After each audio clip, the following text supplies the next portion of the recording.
Welcome back into the Rowdy Studio. I am Buzz Cutler, sitting alongside Bass Masters. I'm the analyst. You're the host, and I'm the analyst. I can analyze. I don't know.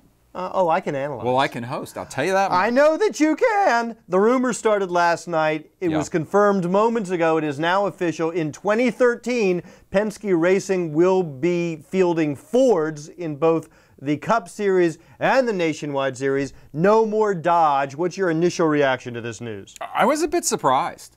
I mean, you have to think of it this way. Dodge in the Daytona 500 had 3 race cars. 2 of them were Roger Penske cars, and 1 of them was a Robbie Gordon car. Which used Penske equipment. Right. So, you know, you have to think that this is this Dodge getting out of the sport? But then we hear that they've approached Richard Petty Motorsports, Lee Spencer reported that. So they don't want to get out of the sport, apparently. So it's very confusing, because if you went to the media tour, you felt like Roger Penske and Ralph Giles of Dodge were kind of tight, baby. They're tight. They presented a united front. There is no indication as to whether or not Penske Racing will run Roush Yates engines or they'll build their own engines.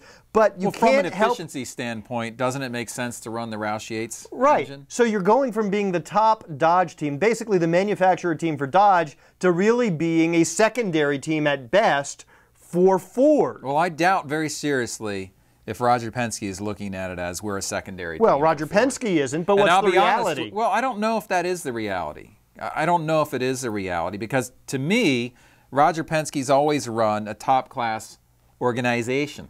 So I think that their ability to run as part of a bigger family, as part of the Ford family, could help improve the performance of that race team. And of course they have run Fords before, and they have won with Fords before. The other side of this equation, of course, is what does it mean for Dodge? It's hard to see Dodge getting a relevant team for 2013, right? I mean, no, they're not going to get. Are they going to get any of the Chevy teams? I don't think so. No. They're obviously not going to get any of the Ford teams, right? And I wouldn't think they'd get any of them. Well, I don't see Michael Waltrip Racing jumping to to Dodge. Certainly Joe Gibbs isn't going to do that. No. And but my point basically is, if you're looking at top-tier teams, and I would say Penske was not a top-tier team if you look at the big, to me, what the big four are. I would agree, but I would say they were Penske in that category, but they were certainly right there.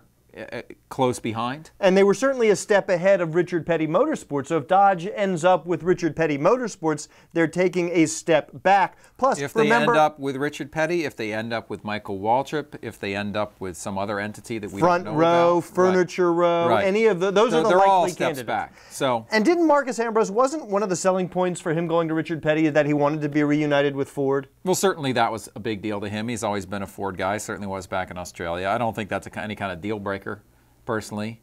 So it's a good thing Dodge is working on their new 2013 car, even though we may never see it on the racetrack. Well, that's what first occurred to me, which is maybe they just don't want to go down this road, but apparently they do. They do. It'll be interesting to see if we see Dodge in 2013 and with whom in their stable. Certainly more on this story to come. That's Bassmasters. I'm Buzz Cutler. Thanks a lot for watching. Rowdy.com. Say it like it is. Say what like it is? Rowdy.com.